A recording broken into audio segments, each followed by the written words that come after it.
Hi everyone, this is BigDog with Impromptu Card Tricks for Seniors.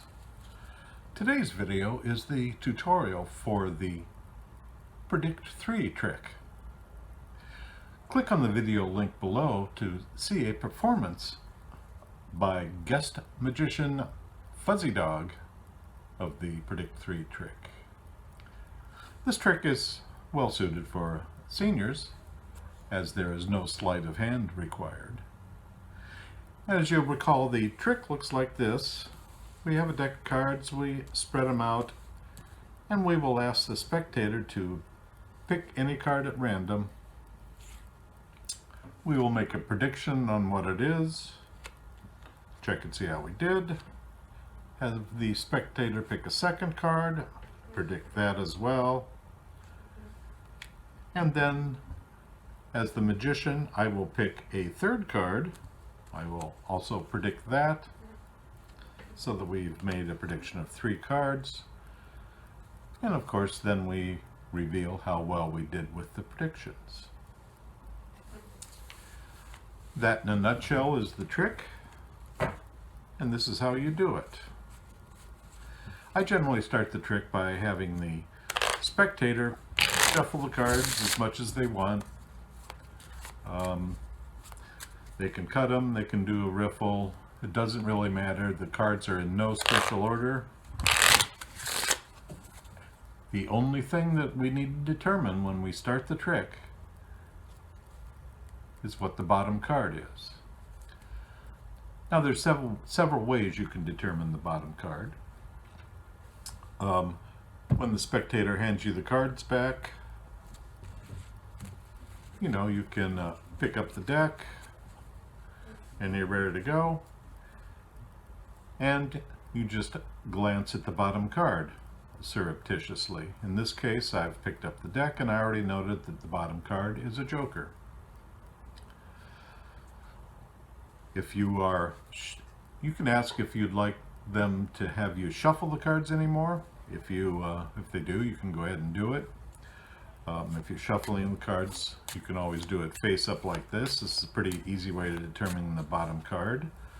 In this case, you obviously see that it's a 6 of clubs. Of course, everyone else can see it's a 6 of clubs. But if you're doing that, you might throw in a false cut like this, which gives the appearance of changing the card, but it's really still the 6 of clubs. Another way to see what the bottom card is if you're doing a riffle like this. When you're doing this part of it, you just note the bottom card, 3 of clubs, and then make sure that, I don't know if I did that time or not, but make sure that the 3 of clubs then winds up on the bottom. Like I said, you can always throw in a false cut, something like that, and we know that the bottom card is still the 3 of clubs. Once we've done that, then we just spread out the cards, and of course you need to remember where the bottom card is as you spread them out.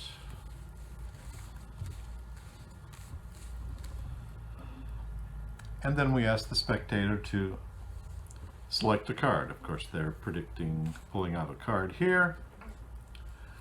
You do your show about getting the essence of the card flowing up through your fingers, and you are going to make the prediction, and I'm sure you see this coming.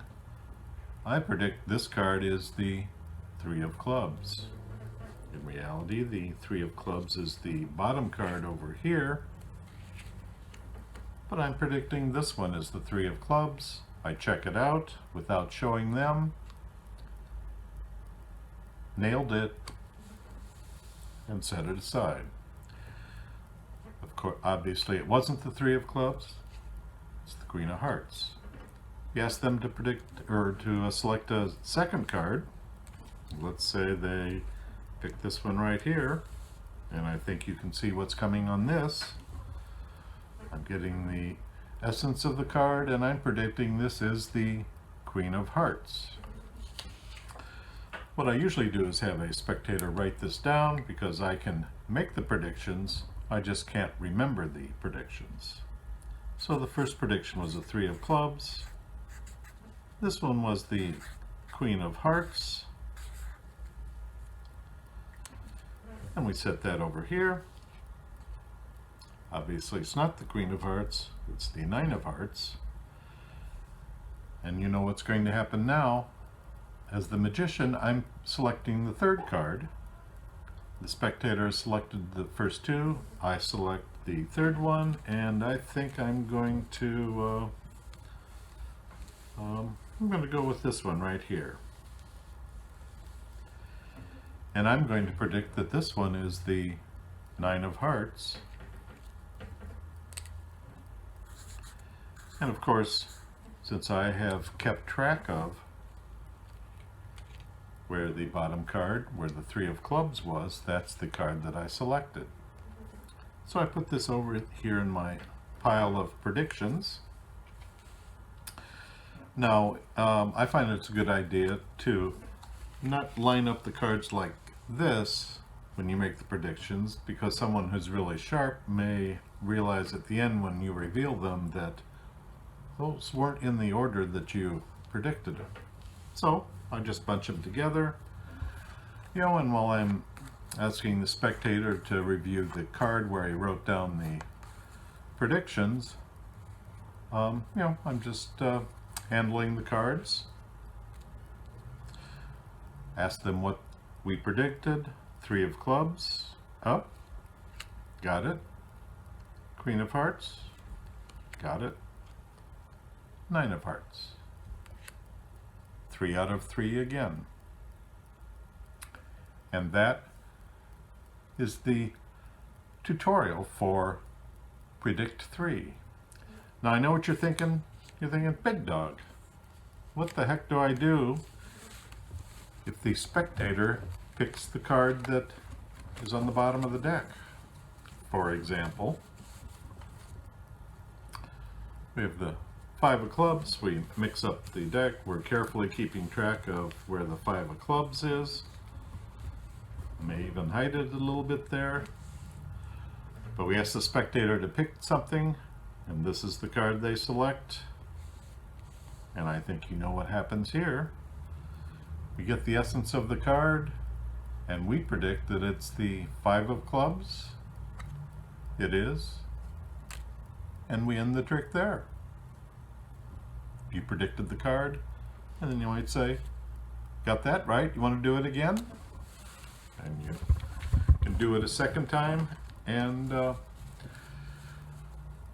what are the odds they'll pick the bottom card again? Do it the second time, you can predict 3 cards. Now in a similar manner, let's say this is the bottom card now. The spectator picks a card. We predict it's the Ace of Diamonds. It's actually the King. But for their second card, rather than picking one out of here, they happen to get the bottom card, which is the Ace of Diamonds. And of course, in that case, we predict that this is the King of Diamonds. And we have them both predictions right. This is BigDog with Impromptu Card Tricks. This has been the tutorial for the Predict 3 trick. Thanks for watching my video, and thanks for running with the BigDog.